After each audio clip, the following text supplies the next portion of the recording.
स्वागत है आप सभी का गायत्री विद्या मंदिर साचोर की ऑनलाइन क्लासेस में। आज हम बात करेंगे 12th बायोलॉजी के चैप्टर नंबर 21 जो कि मानव में अध्यावरण तंत्र का एक चैप्टर है।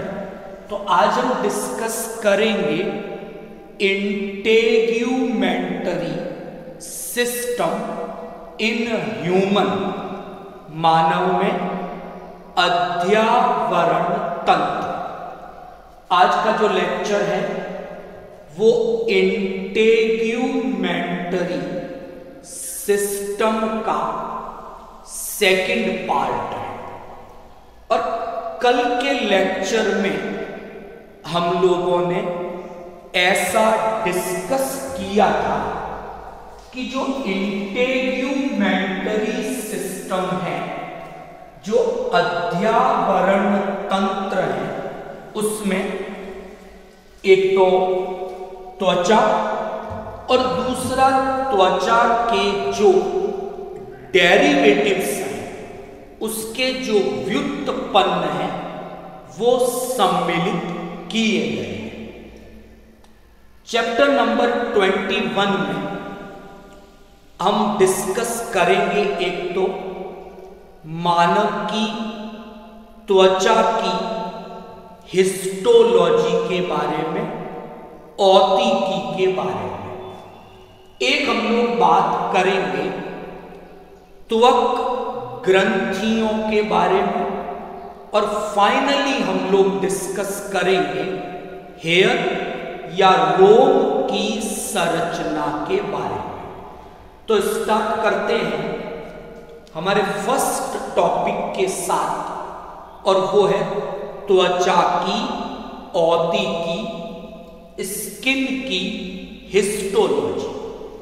तो जब हम त्वचा की संरचना को देखते हैं तो वहां दो स्तर हमें स्पष्ट रूप से दिखाई देते हैं। त्वचा का जो बाहरी स्तर है एपिडर्मिस, हिंदी में अधिचर्म स्तर के नाम से जाना जाता है, जबकि त्वचा का जो आंतरिक स्तर है वो डर्मिस या चर्म स्तर के नाम से जाना जाता है। तो त्वचा की संरचना में दो स्तर हैं, आउटर एपिडर्मिस, इनर डर्मिस। आज हम बात करेंगे जो आउटर एपिडर्मिस है, जो बाहरी अधिचर्म स्तर है, उसके बारे में। तो शुरू करते हैं एपिडर्मिस की। तो एपिडर्मिस के बारे में तीन महत्वपूर्ण जानकारियां हैं, और ये तीनों महत्वपूर्ण जानकारियां पहले हमें पता होनी चाहिए। तो डिस्कस करते हैं। नंबर 1 कि जो ये अधिचर्म स्तर है, जो ये एपिडर्मिस, जो बाहरी स्तर है, ये एम्ब्रियोनिक एक्टोडर्म से, यानी भ्रूणीय एक्टोडर्म जो जनन स्तर है, जो जर्म लेयर है, उससे इसका परिवर्तन या डेवलपमेंट हुआ है।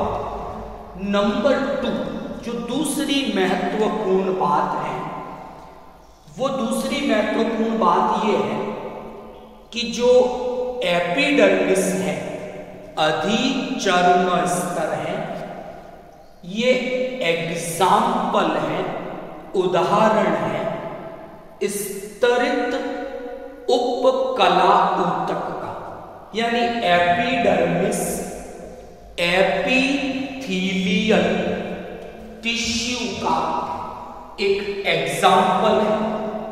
और इस एपिथेलियल टिश्यू में, इस उपकला ऊतक में कई सारी लेयर्स मौजूद हैं।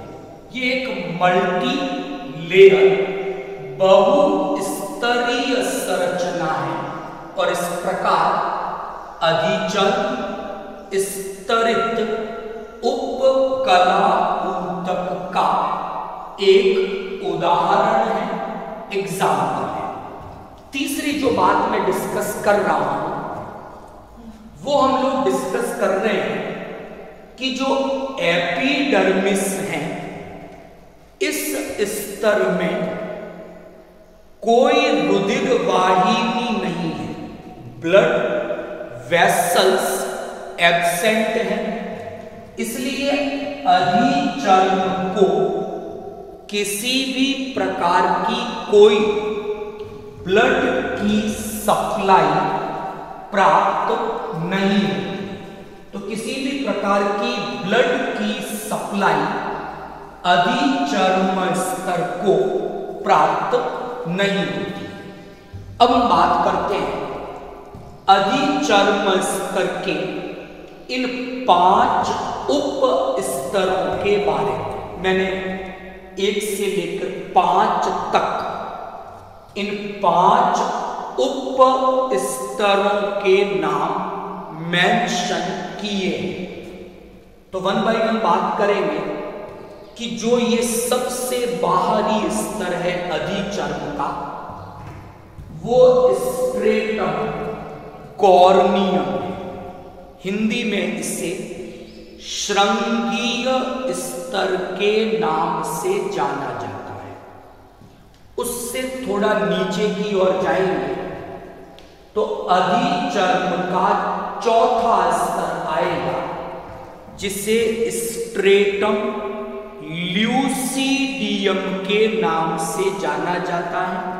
हिंदी में इसे स्वच्छ स्तर के नाम से जाना जाता है। उससे थोड़ा और नीचे की ओर गए तो अधिचर्म का तीसरा स्तर आता है, जिसे स्ट्रेटम ग्रैन्युलोसम इस नाम से जाना जाता है। इसे हिंदी में कणीय स्तर के नाम से जाना जाता है। थोड़ा उससे और नीचे की ओर आए तो अधिचर्म का दूसरा स्तर आता है, जिसे स्ट्रेटम स्पाइनोसम के नाम से जाना जाता है। इसे शूल स्तर हिंदी में कहा जाता है। फिर बात करते, ये पहला स्तर है अधिचर्म का स्ट्रेटम मैलपीजी, हिंदी में जिसे अंकुरण स्तर के नाम से जाना जाता है। तो मैंने यहां पर जो 5 उप स्तर प्रदर्शित किए हैं, ये अंदर से बाहर की ओर है।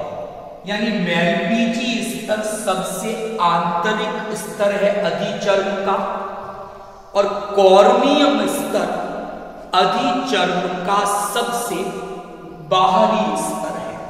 1 बाय 1 इनकी प्रॉपर्टीज डिस्कस करते हैं। मैंने कुछ महत्वपूर्ण बातें आपकी जानकारी के लिए बोर्ड पर मेंशन कर दी है।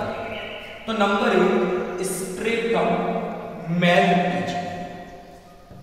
तो जो मैलपीजी स्तर है, ये चर्म स्तर के ठीक ऊपर व्यवस्थित है और यहां पर एक आधारीय झिल्ली बेसमेंट मेम्ब्रेन है।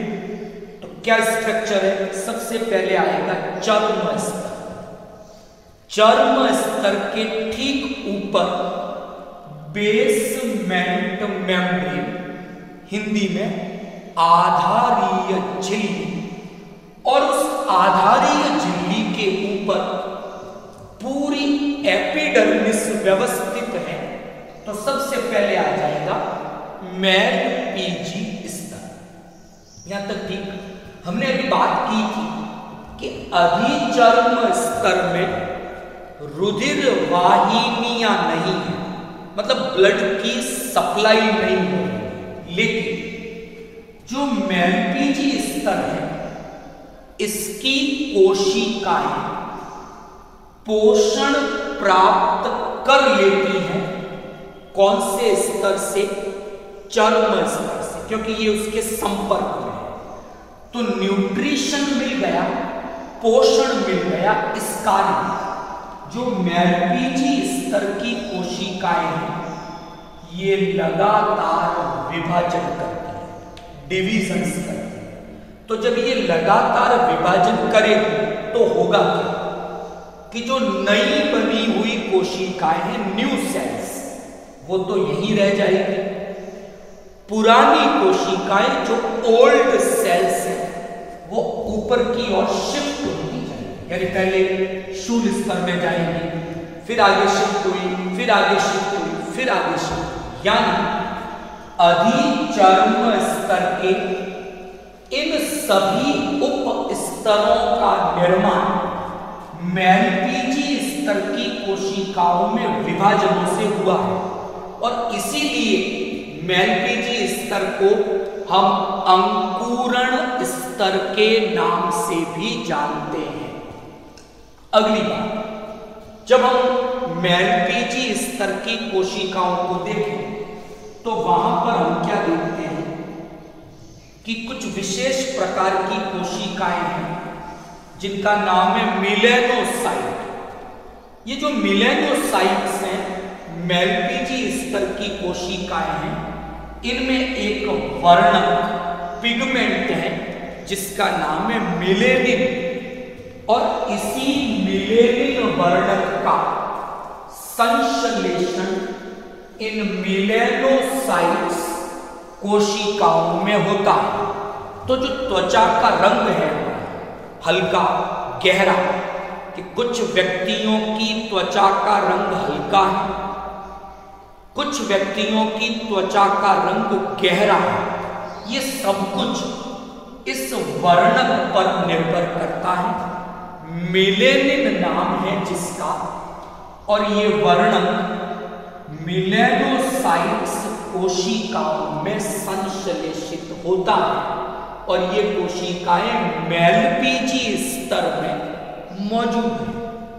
लास्ट, जब हम बात करते हैं मेलपीजी स्तर की अंकुरण स्तर, तो हम वहां देखते हैं कि मेलपीजी स्तर की कोशिकाओं में कुछ आउटग्रोथ, कुछ अतिवृद्धियां मौजूद हैं जिन्हें रेटेपेगस के नाम से जाना जाता है।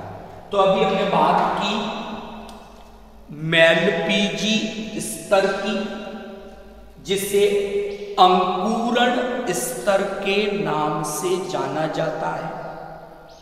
क्या कारण है इसे अंकुरण स्तर कहा जाता है? आपको समझ में आया? मिलेनोसाइट्स की बात की, इनका क्या काम है वो डिस्कस किया, और एक विशेष संरचना की बात की जिसे रेटेपेगस नाम दिया गया।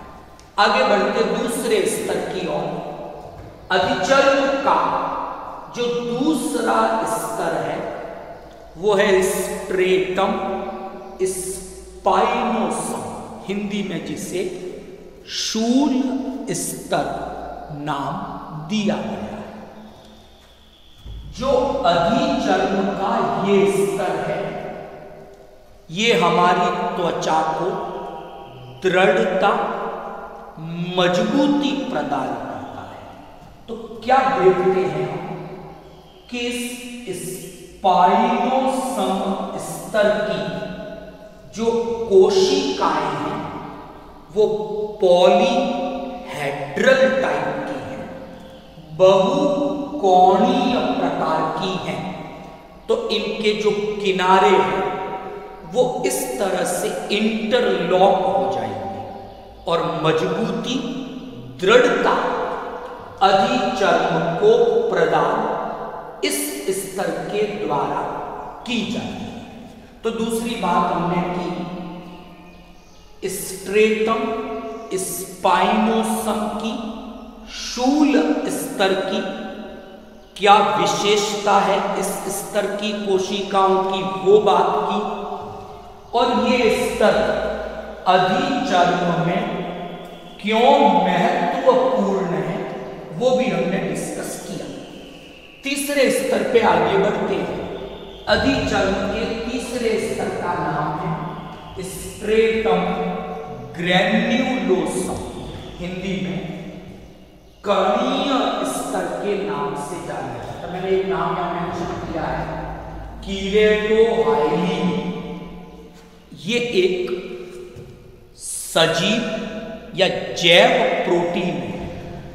तो जब हम स्ट्रेटम ग्रैन्युलोसम की कोशिकाओं को देखते हैं तो इस स्तर की कोशिकाओं में इस कीरेटोहाइलिन प्रोटीन के कण मौजूद रहते हैं, और ये जो कण मौजूद हैं कीरेटोहाइलिन प्रोटीन के, और इसीलिए इस स्तर का नाम कणीय स्तर, और ये ग्रैन्यूल्स जो हैं इसीलिए इसका नाम स्ट्रेटम ग्रैन्युलोसम दिया गया है।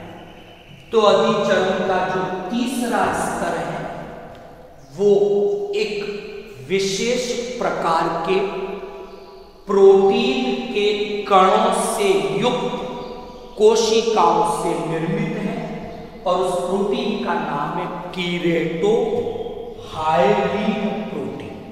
आगे चलते चौथे स्तर, अधिचर्म का जो चौथा स्तर है वो है स्ट्रेटम ल्यूसीडियम, हिंदी में इसे स्वच्छ स्तर के नाम से जाना जाता है।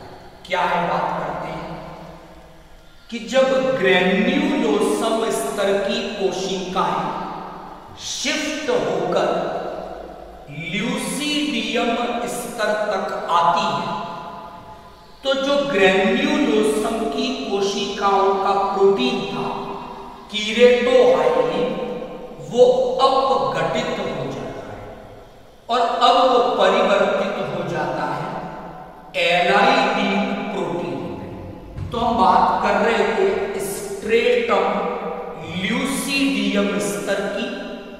इस स्तर की कोशिकाओं में एक प्रोटीन मौजूद है, उस प्रोटीन का नाम है एलाइडीन। तो ग्रैन्युलोसम का जो कीरेटोहाइलिन प्रोटीन था उसी के विघटन से एलाइडीन प्रोटीन का निर्माण हुआ है। स्ट्रेटम ल्यूसीडियम स्तर की कोशिकाओं में केंद्रक नहीं, नष्ट हो चुका है, तो ये कोशिकाएं पारदर्शी दिखाई देती है, ट्रांसपेरेंट है, इसीलिए इस स्तर का नाम स्वच्छ स्तर दिया गया है। तीसरी बात कि स्ट्रेटम ल्यूसीडियम वाटरप्रूफ है, जल रोधी है, तो ये अधिचर्म को वाटरप्रूफ बना के रखता है, जल रोधी बना के रखता है। अंतिम स्तर का नाम है स्ट्रेटम कॉर्नियम, जिसे हिंदी में श्रृंगीय स्तर के नाम से जाना जाता है। जब हम श्रृंगीय स्तर की बात करते हैं, मतलब ये वाला जो सबसे बाहर है, तो यहां पर एक मृत प्रोटीन है जिसका नाम है कीरेटिन। तो कीरेटोहाइलिन पहले एलाइडीन में बदला, बाद में कीरेटिन में बदला। तो कीरेटोहाइलिन का कीरेटिन में परिवर्तन एक विशेष प्रक्रिया है कि कीरेटोहाइलिन कीरेटिन में परिवर्तित हो जाएगा। इस परिवर्तन को श्रृंगी भवन के नाम से जाना जाता है, और इसी श्रृंगी भवन के द्वारा मानव में कुछ संरचनाएं बनी, नेल्स बन गए नाखून और हेयर्स बन गए बाल। अन्य जंतुओं में खुर, सींग, ये संरचनाएं भी इस कीरेटिन से श्रृंगी भवन की क्रिया द्वारा बनती है। तो हमने बात की अधिचर्म के इन 5 उप स्तरों की।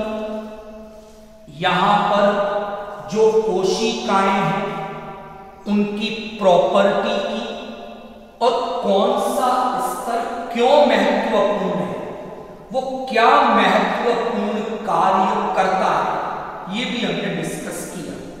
अब आज के टॉपिक से आप लोगों के लिए 2 क्वेश्चंस हैं। पहला, एग्जाम में पूछा जाता है कि जो अधिचर्म स्तर है हमारी त्वचा, एपिडर्मिस, उस अधिचर्म स्तर में उपस्थित किन्हीं 2 प्रोटीनों के नाम दीजिए।